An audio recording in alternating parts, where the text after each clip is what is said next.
Nagising ako dahil may narinig akong ingay. Nang idilat ko ng aking mga mata ay nakita ko si Mommy. Umiiyak ito. Kaya nagtaka ko kung anong nangyayari. Mommy? Ano pa nangyari? Nauutal na tanong ko sa kanya. Anak, ang asawa mo. Umiiyak na sagot niya sa akin. Ano po nangyari sa asawa ko? Bakit hindi niyo sabihin sa akin kung ano nangyari sa kanya? Nasaan ang asawa ko? Nasaan si Daryl? Nagugulahan ako sa kanila. Parang walang may nais na magsalita sa kanila. Ano ba? Magsalita naman kayo! Umiiyak na sigaw ko sa kanila. Alam kong may mali at ramdam ko yun. Wala na si Daryl. Patay na ang anak ko. Umiiyak na sabi sa akin ni Mommy. Parang bomba sa pandinig kong narinig ko. Natulala ako. Hindi ko alam kung totoo ba ang sinasabi nila. Wala na si Daryl. Patay na ang anak ko. Paulit-ulit kong naririnig iyon mula kay Mommy. Hindi totoo yan. Hindi po patay ang asawa ko. Ilabas niyo ang asawa ko. Ilabas niyo. Para maawa niyo na, Mommy. Ilabas niyo ang asawa ko. Nasaan ba siya? Hindi niya kami pwedeng iwan ni baby. Hindi pwede. Umiiyak na sabi ko sa kanya. Anak, Mommy, hindi pa po patay ang asawa ko. Hindi po. Hindi pwede. Lumapit sa akin ang isa doon at binuhat ako papunta sa wheelchair ko at lumabas kami sa silid ko kung saan ako nandoon. Paglabas ko may kabaong akong nakita. Napahawak ako sa dibdib ko. Hindi ko alam kung kaya ko bang tingnan ang loob ng kabaong. Parang hindi ako makahinga. Hindi ko alam ang gagawin ko. Hindi ko kaya. Sobrang sakit ng nararamdaman ko. Pinilit ko lumapit sa kabaong niya. Halos hindi ko siya makilala. Tanging ang wedding ring lang namin ang nakilala ko. Sabi mo babalik ka. Sabi mo mahal mo kami ni baby pero bakit mo kami iniwan? Paano na kami? Paano ako? Akala ko ba mahal mo ako pero bakit mo ako iniwan? Daryl ko. Bakit? Bakit? Tanong ko sa kanya. Sana hindi ka nalang umalis. Sana may daddy pong baby natin. Hindi pa ako magaling pero iniwan mo ako. Hindi ko kaya. Hindi ko kaya mag-isa, Daryl. Daryl, bumangon ka dyan. Sabi bumangon ka. Nagwawala na ako dahil hindi ko kayang tanggapin na wala na ang asawa ko. Hindi ako naniniwala. Dylan, ipasok mo ano siya sa silid niya. Rinig kong utos ni Mommy kay Dylan. Magpahinga ka muna. Sabi ni Dylan sa akin. Dito lang ako. Hindi ko iwanin ang asawa ko. Please, hayaan niyo akong bantayan siya. Gusto ko nasa tabi ko siya. Mommy, please. Nagmamakawa ko saad kay Mommy. Kailangan mo magpahinga, anak. Makakasama yan sa baby niyo. Mahinahong sabi sa akin ni Mommy. Gusto po namin siyang makasama ni baby. Please, Mommy. Hayaan niyo po kami makasama ang asawa ko. Dito lang po ako, please. Umiiyak na pakiusap ko sa kanya. Lumapit sa akin si inay at niyakap niya ako. Hindi naman aalis ang asawa mo, anak. Magpahinga ka muna. Isipin mo ang baby niyo. Hindi na naisin ni Daryl na magpuyat kayo. Sabi sa akin ni inay. Wala akong nagawa kundi sundin sila. Pumasok muna ako sa silid. Iwan niyo po muna ako. Nais ko pong mapag-isa. Wala sa sariling sabi ko sa kanila. Lumabas sila at ako na lang naiwang mag-isa. Doon bumuhos ang luha ko. Humagulhol ako. Bumuhos ng sobra ang luha ko. Sobrang sakit ng puso ko. Hinahampas ko ang dibdib ko dahil nahirapan akong huminga. Gusto ko sumama sa iyo, Daryl ko. Isama mo na lang ako. Kausap ko sa kawalan. Hindi ko kayang mag-isa. Si nanay mo ko tapos iniiwanan mo ko. Ang daya mo. Ang daya-daya mo. Umiyak ako nang umiyak hanggang sa nakatulog ako. Pagising ko ay naiiyak na naman ako ulit. Hindi ako nakakaramdam ng gutom. Tanging pag-iyak lang ang ginawa ko. Hindi ko nais kumain dahil ang nais ko lang ay sumama na sa asawa ko. Bukas ay ililibing na siya at hindi pa ako handa na pakawalan siya. Sobrang hirap at sakit ang nararamdaman ko. Bakit sa lahat sa kanila pa nangyari ng sekretary niya ito? Anong dahilan para mabangga sila at sumabog ang kotse na sinasakyan niya? Bakit sa lahat siya pang kinuha sa akin? Mabuting tao ang asawa ko. Naitatanong ko na kung ano bang naging kasalanan ko para parusahan ako ng ganito. Kung bakit sa lahat ng tao na nandito sa akin pa ito nangyari. Dumalaw din ang mga kaibigan niya. Ang mga taga-university pumunta din. Buong araw ako nasa tabi ng kabaong niya. Hindi ako umaalis.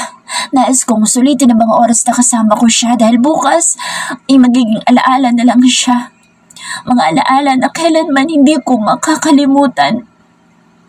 Daryl, mahal na mahal kita. Mga salitang paulit-ulit kong sinasambit sa kanya. Hintayin mo ako. Magkikita rin tayo at magsasamang muli. Mahal kita. Sobrang mahal kita.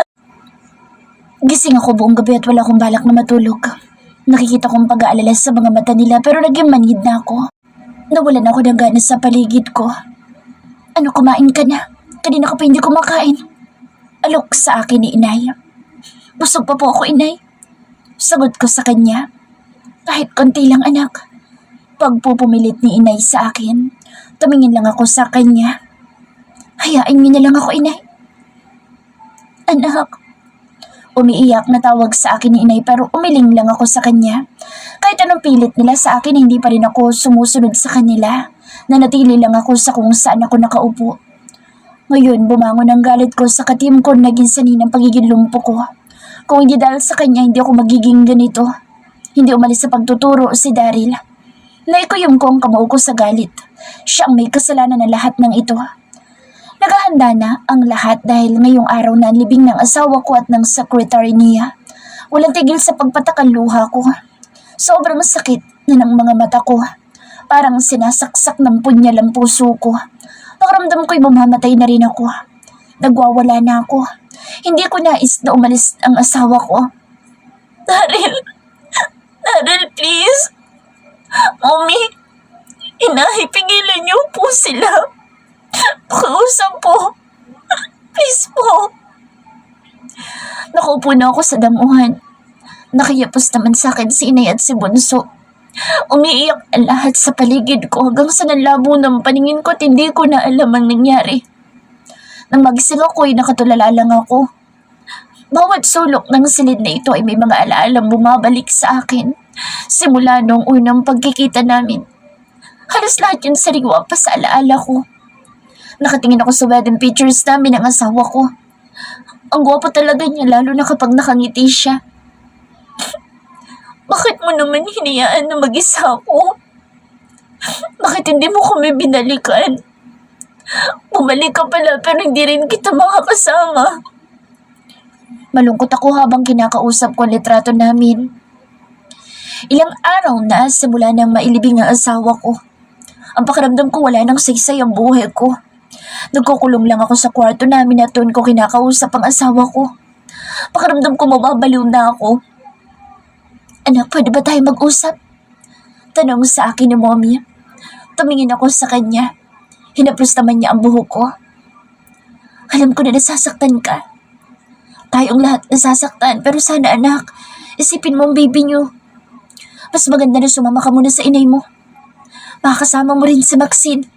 Bumalik ka dito kapag magaling ka na at kapag nakapanganak ka na. Mag-aral ka ulit. Huwag mong hayaan na lamunin ka ng kalungkutan kasi hindi yun gugustuhin ng asawa mo.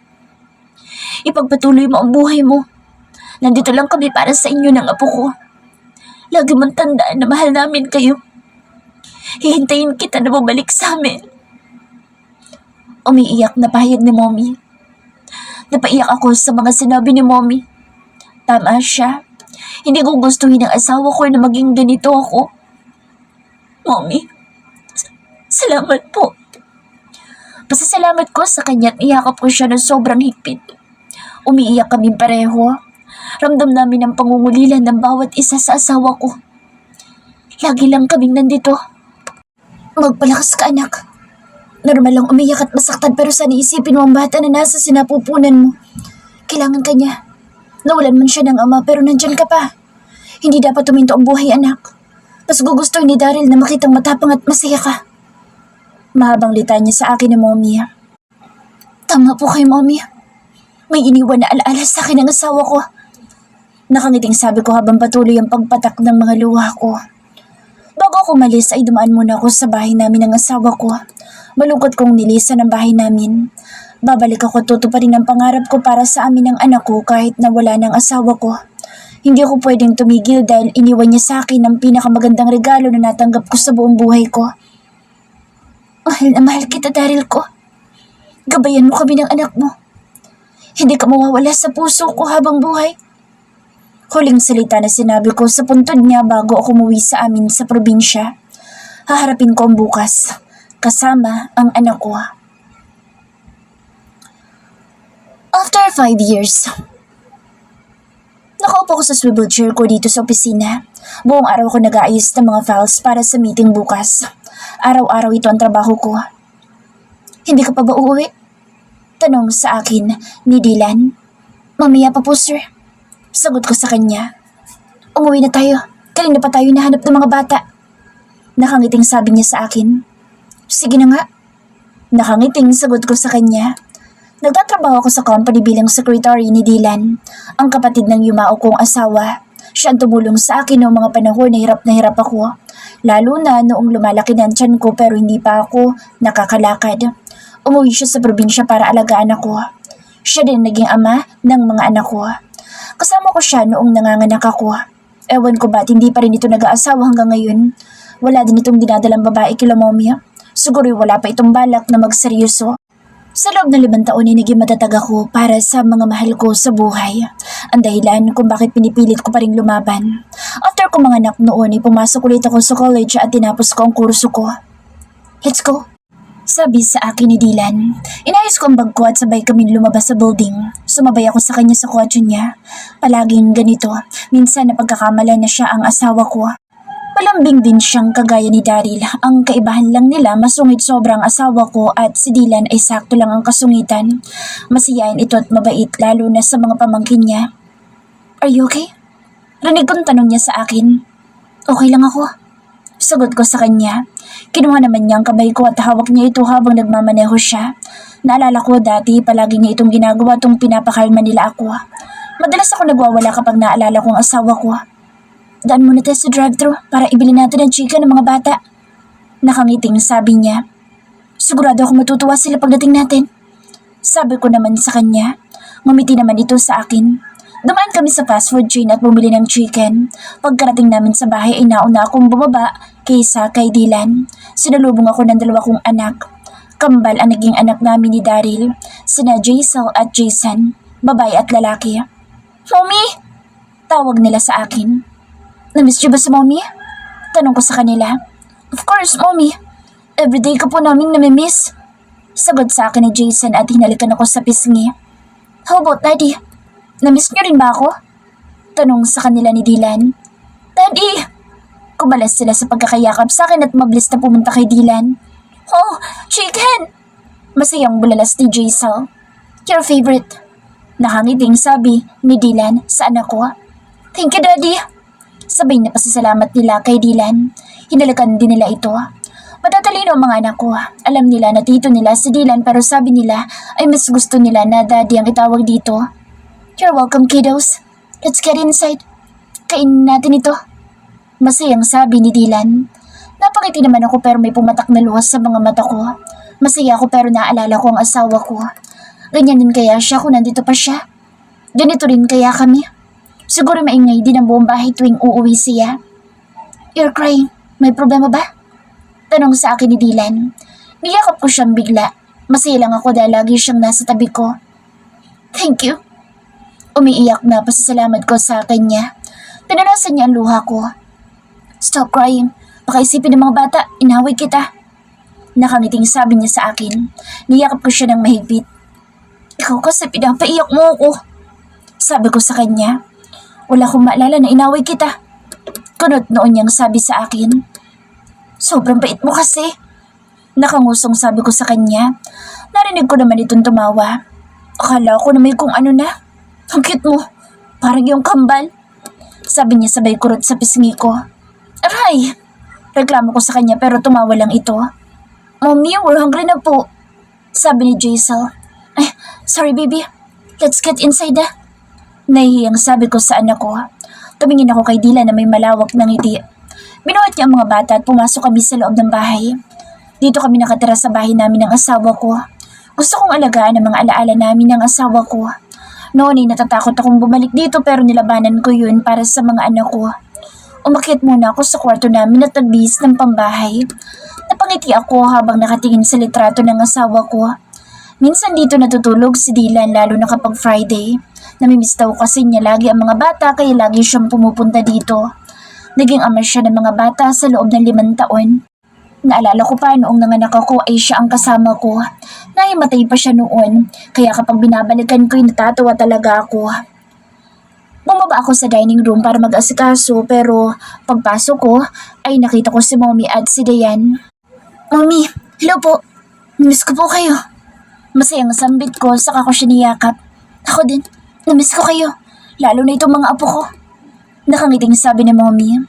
Si Dylan naman ay busy sa pag-aayos ng mga kubyerto sa mesa at tinulungan siya ni Dayan. Pumasok ako sa kusina para tulungan si Dylan. Ako na dyan, sabi ko sa kanya. Ako na, kaya ko na ito. Umupo ka na lang doon. Nakangiting sabi niya sa akin. Ako na, alam ko na pagod ka. Sa dami ng trabaho mo kanina sa kumpanya. Sabi ko sa kanya sabay kuha ng mangkok sa kamay niya. Okay ma'am. Sabi niya sa akin bago lumabas sa kusina. Napangiti na lang ako at isinali ng ulam sa bangkok at sumunod sa kanya sa labas. Masaya kami naghapunan. Nagkwentuhan muna kami nila Mommy bago sila umuwi. Si Dylan naman ay dito muna matutulog. Walang pasok bukas kaya dito na lang daw muna siya. Nakasanayan na kasi nilang mamasyal tuwing day off niya. Kahit siya ang boss ay binibigyan niya ang sarili niya ng off at inilalaan niya iyon sa mga bata, sa mga pamangkin niya. Kaya malaking pasasalamat ko't utang na loob kay Dylan. Pinatulog ko muna ang mga bata bago ako pumasok sa kwarto ko. Bumaba muna ako para uminom ng gatas. Yun ang ginagawa kong pampatulog tuwing gabi. Madalas kasi ako inaatake ng insomnia ko, kaya sinanay ko sa sarili ko na uminom ng gatas. Napadaan ako sa terrace at nakita ko si Dylan na nakatayo doon habang may hawak na lata ng beer. Hindi ka pa ba matutulog? Tanong ko sa kanya. Ubusan ko lang to. Sagot niya sa akin. Sige, pagkatapos mo dyan matulog ka na. Nakangiting sabi ko sa kanya. Maglalakad na sana ako paalis nang tawagin niya ako. Sasha? Tawag niya sa akin kaya napahinto ako. Bakit? Tanong ko sa kanya. At nilingon ko din siya. Good night. Anya sa akin. Good night, Dylan. Sabi ko sa kanya at naglakad na akong papasok sa kwarto ko. Hindi ko maintindihan ang sarili ko dahil bigla na lang bumilis ang tibok ng puso ko. Naawa lang siya sa'yo, Sasha. At kapatid lang ang tingin niya sa'yo. Huwag mong bigyan ng kahulugan ng mga tingin at mga kilos niya. Mahalan niya ang mga pamangkin niya. Mahal mo din ang asawa mo. Sermon ko sa sarili ko. Pakiramdam ko kasi may iba sa bawat tingin niya sa akin. O ako lang ang nag-iisip ng ganoon. Ngayon lang ako nag-isip ng kakaiba. At alam ko na mali ito. Mahal na mahal ko ang asawa ko at hindi ko siya kayang ipagpalit sa iba. Maaga pa akong gumising para maghanda ng almusal namin pero nagulat akong pagbaba dahil nasa kusina na si Dylan. Nagluluto siya ng agahan. Minsan nagtataka na ako kung bakit ang gagaling nila magluto. Tinalo pa nila ang mga babae. Good morning, Dylan. Bati ko sa kanya. Good morning. Nakangito ito habang naglalakad palapit sa akin. Hindi ko inaasahan ang sumunod niyang ginawa. Hinalikan niya ako sa noo at ako na may gulat na gulat dahil ito ang unang beses na ginawa niya iyon. Bumalik ito sa ginagawa niya na para bang walang nangyari. Ako na may pumunta na lang sa kwarto ng mga bata. Pagpasok ko itulog pa ang mga ito kaya humiga ako sa gitna nila. Niyakap ko at hinalikan ko ang mga anak ko. Hanggang sa hindi ko na malaya na nakatulog na pala ulit ako. Nagising lang ako nang may humahalik sa pisngi ko. Nang idilad ko ang mata ko'y bumungad sa akin ang mukha nilang tatlo na nakangiti. Your mom is awake na. Rinig kong sabi ni Dylan sa kambal. Let's go downstairs. The food is ready. Sabi niya sabay buhat sa dalawa at nauna nang lumabas sa silid. Ako naman ay bumangon na para sundan sila hanggang sa makarating kami sa dining area. Sabay-sabay kaming kumain ng breakfast. Sasha, I want to ask if you want to come with me? Tanong niya sa akin. Saan ka pupunta? Tanong ko sa kanya. Sa Cebu, may conference doon. You're my secretary kaya isasama sana kita. Bulalas niya sa akin.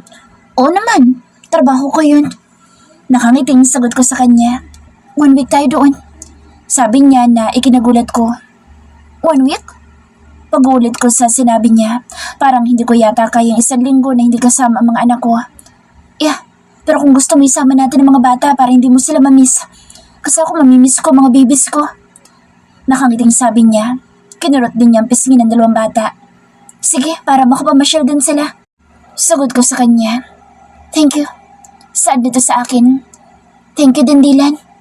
Nakangiting sabi ko at kumain na ulit. Naging maingay ang hapagkainan namin dahil naghaharutan pa silang 3. Pagkatapos naman kumain ay ako nagugas at naglinis sa kusina. Nais pa sana ni Dylan na siya pero hindi ako pumayag. Siya na nagluto tapos gusto pa niya maghugas.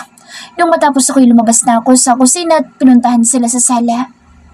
Kailan palang alis natin? Tanong ko kay Dylan. Tomorrow. Sagot niya sa akin. Okay. Tipid na sagot ko at umakyat na sa kwarto para magsimula mag-ayos ng mga gamit ng mga bata. Sa sobrang busy ko'y nakalimutan ko na tanghali na. Nakalimutan ko palang paliguan ng mga bata. Pinag-day off ko kasi ang kasamahin namin. Tuwing wala akong pasok ay day off nila. Napatampal ako sa noo ko. Lumabas ako sa kwarto at tumingin sa baba pero wala sila kaya naisip kong baka nasa kabilang silid lang sila. Pagpasok ay nakita kong binibihisan na ni Dylan ang kambal. Naku, pasensya ka na, Dylan. Hindi ko na malayan ng oras. Ako na magbibihis sa kanila. Magbihis ka na din dahil nabasa na yung damit mo. Saad ko sa kanya sabay iwas ng tingin dahil nahihiya ako. Bumakat kasi ang mga pandesal niya. Tulungan na kita. Ako na magbibihis kay Jason. Huwag na, ako na lang. Nginitaan ko siya sabay hablot sa kamay niya ang damit ng anak ko. Okay, ma'am. Pangasar niya sa akin. Sige na't magbihis ka na doon. Pagtataboy ko sa kanya, narinig ko naman na tumawa ito pero mabilis na lumabas sa silid namin. Inasikaso ko na ang mga anak ko. Babies, we're going to Cebu tomorrow. Masayang sabi ko sa kanila. Really po, Mommy? Oh, I'm so excited. Marteng sabi ni Jaisal. Napangiti naman ako dahil ang ganda niya talaga. Yes, baby. Sagot ko sa kanya. Is Daddy coming with us po? Tanong naman ni Jason. Of course, baby. Si Daddy ang nagyayaya sa atin. Pero, we need to work first, okay? After ng work, mamamasyal na tayo. Okay po, Mommy. Panabay na sagot nila sa akin. Nang matapos ko silang bihisan ay mabilis silang lumabas sa kwarto. Ako naman ay pumasok sa room ko para maligo. Nagulat ako paglabas ko sa banyo ay saktong papasok si Dylan sa pintuan. Hindi ko mapigilang mapatili. Mabilis din akong bumalik sa loob ng banyo. Nakalimutan ko palang i-lock ang pintuan. Nakatapis lang kasi ako ng towel kaya kinuha ko ang bathrobe ko at isinuot bago ako lumabas ulit. Ang akala ko yung lumabas dito pero nakaupo ito ngayon sa kama ko. Magbihis ka kasi sa basta tayo kakain. Sabi niya bago tumayo at lumabas na sa silid ko. Pumasok naman ako sa walk-in closet namin ng asawa ko. Hindi ko maiwasang malungkot tuwing nakikita ko ang mga damit niya. Mas gusto ko na nandyan lang ang mga iyon at nakikita kong palagi. Walang araw na hindi ko siya namimiss. Sobra akong nangungulila sa kanya. 5 taon na lumipas pero pakiramdam ko kahapon lang ang lahat. Hindi ko maiwasang umiyak pero mabilis ko rin itong pinunasan at nagbihis na. Baka mainip na mga bata. Mabilis akong bumaba at umalis na kami. Sa rides kami kumain at hindi ko inaasahan na makikita ko si Ate Kay. Masaya kami nagkumustahan. Pagkagaling namin sa rides ay dumiretso kami sa isang park para makapaglaro ang mga bata. Masaya silang naglalaro. Ako naman ang nagsilbing photographer ngayon. May lumapit sa akin na isang teenager. Ate, gusto niyo po bang kunan ko kayo? Ang ganda po ng family niyo. Nakangiting saad niya sa akin. Sige miss, kunan mo kami. Biglang nagsalita sa likuran ko si Dylan. Sige po. 1, 2, 3, smile! Saad niya. Ngumiti naman ako. Ilang shots pa bago kami natapos. Halos lahat magaganda ang kuha niya. Para kami isang masayang pamilya. Pinilit kong kumilos ng normal at pinipigilan ko ang luha ko dahil naiiyak na naman ako. Naiiyak ako kasi ang asawa ko dapat ang nasa litrato na kasama namin. Pero wala na ako magagawa. Wala na siya at kailan may hindi na siya babalik pa sa amin. Umuwi na kami at wala akong imik. Hindi ko rin namalaya na nakatulog na pala ako. Naramdaman ko na lang noong inilapag niya ako sa kama. Pinipilit kong imulat ang mga mata ko pero hindi ko kaya. Good night. Tanging narinig ko na sabi ni Dylan. Kinabukasan ay maaga akong nagising para maghanda dahil 10:00 ang alis namin papunta sa airport. Kabilang 4 ang babiyahe. Behave naman ang mga anak ko kaya walang problema. Ang ganda ng Cebu. First time ko palang makapunta dito kaya natuwa talaga ako ng sobra. Dumiretso kami sa hotel. Isang room lang ang kinuha namin. Malaki naman ito kaya kasya kaming 4. Bukas na magsisimula ang conference nila. Hindi naman pala talaga ako kailangan. Nais lang daw niya na magbakasyon kami kaya isinama niya kami. Gumala silang 3 at naiwan lang ako sa room namin. Sumakit kasi ang ulo ko kaya nanatili lang ako buong maghapon dito sa suite namin. Hindi na sila umakyat at tumawag na lang sa akin, kaya bumaba naman ako. Habang nasa elevator ako ay may nakasabay akong matangkad na lalaki pero hindi ko ito tiningnan. Ang tanging alam ko lang ay nakasuot ito ng suit. Pero naiyak akong bigla dahil naalala ko ang namayapa kong asawa sa pabango niya. Magkatulad sila ng gamit na pabango. Nagulat ako nang bigla niya akong bigyan ng panyo. Magpapasalamat pa lang sana ako nang mabilis naman ito lumabas sa elevator. Kaya hindi man lang ako nakapagpasalamat. Ginamit ko na ang panyo niya at mabilis na lumabas sa elevator. Pinuntahan ko na ang mga anak ko sa buffet dito lang din mismo sa hotel. Habang naglalakad ako hindi ko maiwasang isipin ang nagbigay sa akin ng panyo. Sino kaya siya? Sinalubong ako ng kambal pagpasok ko pa lang sa loob ng restaurant. Nakangiti silang dalawa habang tumatakbong palapit sa akin. Halatang masaya talaga sila sa naging gala nila. Mommy, padabay na tawag nila sa akin. How's your day? Tanong ko kay Jaisal. It was funny, Mommy. Sagot naman niya sa akin. How about you, Jason? Tanong ko sa anak kong lalaki. It was great, Mommy. Masayang sagot nila sa akin. Habang may malawak na ngiti sa labi. Napangiti naman ako dahil halatang nag-enjoy silang 3. Thank you, Dylan. Sabi ko sa kanya. You're always welcome. Let's eat na. Sagot niya sa akin sabay kurot sa pisngi ko. Masaya kami naghapunan. Pagkatapos ay ibakit na kami sa room namin. Inasikaso ko muna ang mga anak ko. Pagkatapos ay inayos ko ang kailangan bukas sa conference. Kami ang nahiga sa kama at sa couch naman si Dylan. Nagising ako ng madaling araw. Hindi ko sinasadyang mapatingin kay Dylan. Nakita kong nahulog ang kumot niya kaya bumaba ako para kunin ang kumot. Inayos ko ang kumot at bumalik din ako sa tabi ng mga bata. Natulog ulit ako dahil maaga pa ako mamaya. Maaga akong bumangon para ihanda ang mga gamit ni Dylan. Pagkatapos ko'y nilapitan ko siya para gisingin. Dylan, gising na. Tanging sagot niya sa akin. Dylan, 6 a.m. na. Saad ko ulit sa kanya. Hindi ito sumasagot kaya nag-alala ako. Nanghawakan ko siya mainit ang katawan niya. Dylan, okay ka lang ba? Ang init mo. Nag-aalalang tanong ko sa kanya. Dito ka lang ha, kukuha lang ako ng makakain mo. Saka bibili na din ako ng gamot. Paalam ko sa kanya. Nagsuot lang ako ng cardigan at mabilis na lumabas para bumili ng gamot. Nakalimutan ko kasi ang medicine kit na lagi kong dinadala. Mabilis akong pumasok sa pharmacy at bumili ng gamot. Nagdagdag na rin ako ng cup noodles. Nagtanong din ako kung nagsuserba sila ng lugaw. Hindi daw kaya pwede na siguro itong cup noodles. Hindi ko na pinagkaabalahan na silipin ang sarili ko dahil nagmamadali na talaga ako. Nakahinga ako ng maluwag nung nakapasok ako sa elevator. Medyo nailang ako sa tingin sa akin ng katabi ko. Masimple kong tinignan ang sarili ko. Nagulat ako dahil wala pala akong suot na bra. Nakaramdam ako ng hiya kaya yumuko na lang ako. Pagbukas ng elevator ay mabilis akong tumakbo papunta sa room namin pero dahil sa pagmamadali ay bigla akong may nabangga. Naku, sorry po. Pasensya na po kayo, nagmamadali lang po ako. Hingi ko nang paumanhin sa lalaking nakabangga ko. Hindi ito sumagot. Siguro'y okay lang kaya mabilis akong tumakbo papasok sa pintuan ng hindi nililingon ng lalaki. Pagdating ko sa room ay agad kong inasikaso si Dylan. Kumain ka muna para makainom ka ng gamot. Saad ko sa kanya. Pwede bang ikaw nang pumunta sa conference? Tanong niya sa akin. Sige, ako nang pupunta. Magpahinga ka dito. Mabait naman ang kambal at alam kong aalagaan ka nila. Nakangiting sabi ko sa kanya. Thank you, Sasha. Sige na, kainin mo na yan para makainom ka na ng gamot. Ani ko sa kanya. Alam ko na wala itong gana pero pinilit itong kumain. Naisip ko rin na baka sa pagod niya kahapon noong gumala silang tatlo. Pagkatapos ko sikasuhin si Dylan ay naligo na ako at nagayak papunta sa conference. Alas 8 ang simula ng conference at 8:30 na. Nainis pa ako dahil ang tagal ng elevator kaya wala akong choice kundi gumamit ng hagdan paakyat sa itaas. Mula sa floor ng room namin ay sa paangat na palapag pa ang conference room. Hingal na hingal ako. Bakit ba ang malas ng araw na ito? Kaya mo yan, Sasha? Ani ko sa sarili. Alam ko na late na ako pero hindi pwedeng hindi ako tumuloy.